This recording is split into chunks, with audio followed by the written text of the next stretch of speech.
This is a big new Brzezinski. You know, that guy. Yeah, we can get that clown. You know, let's wrap him up and make him have somebody write a book and say that he wrote the book. You know, I don't know if he actually wrote the book. You know, we don't think he wrote that book. You know, the audacity of hope. And guy became. They just took a nigga from nowhere. Nobody knew this nigga back in 2003, 2004. All of a sudden, this guy became a senator. Then went from being a junior senator to to the president of the United States. And now you see the true colors of this clown, man. You know? Yep. Okay, to summarize now, we mentioned the Sabians. The elder read the scripture. Who were the Sabians? They were Hamites. What did they worship? They worshiped the moon god. And that's the same god that Muhammad picked to back his religion, according to this reference material we're reading here. Now, if you go to this webpage, Islam, Truth or Myth, it tells you the name of the moon god, which the name was the Hubble, or the name was Hubble, which that's where you get the Hubble telescope from, which shows you that Esau, just like the Hamites, just like the Ishmaelites, all worship the moon god. All right? Now, and by the way, the moon god, the symbol was a statue with a crescent moon on his chest. Now, I'll read on dealing with Muhammad. In the Vatican briefing, Cardinal B told us the story. Now, this is Albert Rivera recanting the story or the creation of Muhammad and this religion. A wealthy Arabian lady who was a faithful follower of the Pope played a tremendous part in this drama. She was a widow named Khadijah. Now, Khadijah was an Israelite, all right? She was a Roman, she was supposedly a Roman Catholic nun, but she was an Israelite. Her job was to find a brilliant young man who could be used, her job, given to her by who? The Black Popes of Rome. Her job was to find a brilliant young man who could be used by the Vatican to create a new religion and become the Messiah for the children of Ishmael. She soon found young Muhammad, and they were married. See, that was an assignment given to this Hebrew Israelite woman by the Black Popes of Rome. She had given her wealth to the Mother Church and retired to a convent. While there, she was given a strange assignment, this is Khadijah, and sent back into the world. Khadijah had a cousin named Waraka, who, like herself, was a very faithful Roman Catholic. He had tremendous influence on Muhammad. Oh, let me say something about these nuns in the convent, right? They're the biggest freaks out there, all right? They're the biggest freaks out there. They can teach prostitutes and X-rated movie stars. They can teach them porn films. They can teach them a whole lot of new stuff.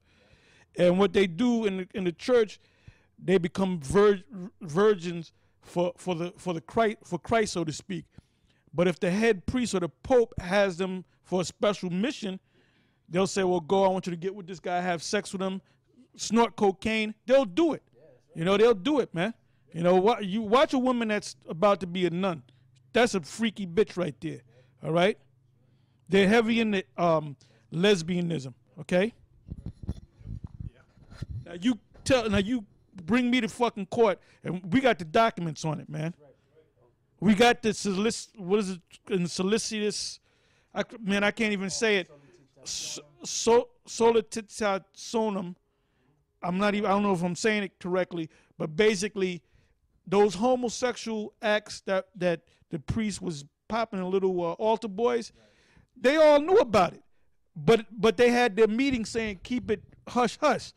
So you got these popes acting like they didn't know what the hell was going on. That's all bullshit, man. That's why it's so cremen solicitationis. All right.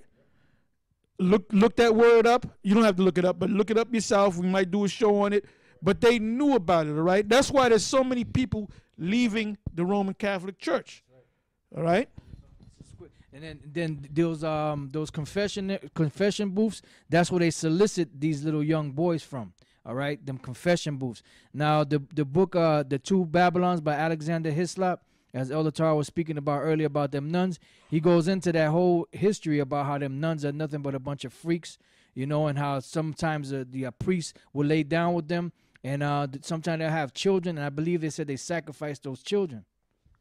Yep. Well, that's That wouldn't surprise me.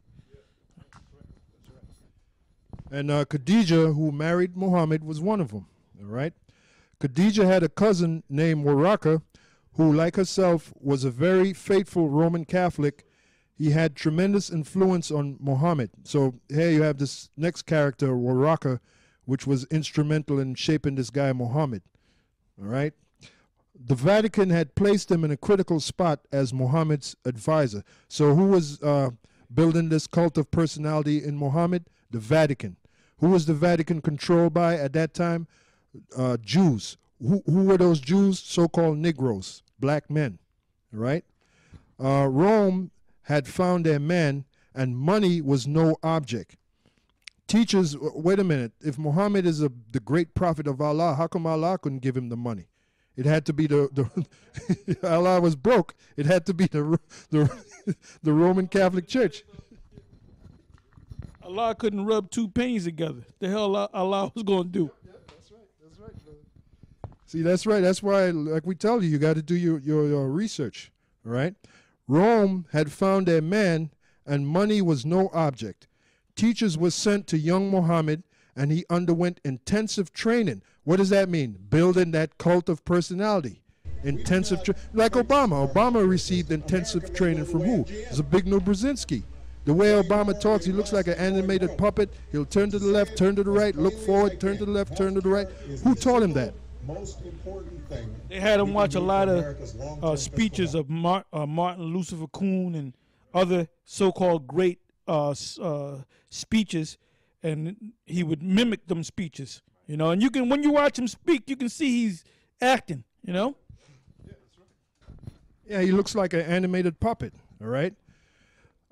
Reading on, it says Rome had found their man, and money was no object.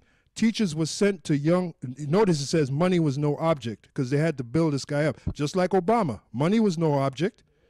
All right, they had the money. These international bankers, they create money out of thin air. So money is no object for them. All right. Teachers were sent to young Muhammad, and he underwent intensive training.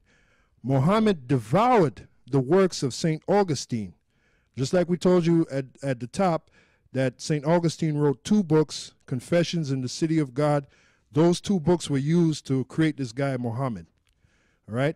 Muhammad devoured the works of St. Augustine, which, what does the word Augustine mean? Augur, from the Latin augur, which means witchcraft. Under Waraka's teaching, and became a devotee of his works. This was preparing him for his great calling. All right? Reading on, it says the satanic, well, let me start over here. Under orders from the Vatican, Roman Catholic Arabs across North Africa began spreading the story of a great one. And that was all part of that intensive training too, that finance to build this guy Muhammad up. Reading on, it says, who was about to rise up among the people and be the chosen one of their God.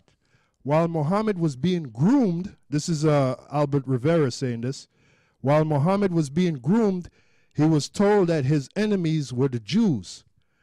He was also told that the Roman Catholics were the only true Christians, and that the others calling themselves Christians were actually wicked impostors and children of the devil who should be destroyed. I mean, that's pretty much it for Okay, you know. you got the part with the 360 guys that they. I'll hand you the mic back. Yeah, you got the part with the 360 guys that they took one. I heard that, and then you covered Barak, the Pegasus, and Raraka, which was his cousin, and Khadijah. Mm-hmm. Okay, so you have anything else on the tabs up there? Because we're getting ready to close up. Yep. Now I got some web pages. The first one is this is from Aspiring Ministries, Awakening to the Light of Scripture. I'll just get right to the point. The Roman Catholic Church preaches a different gospel, no gospel at all.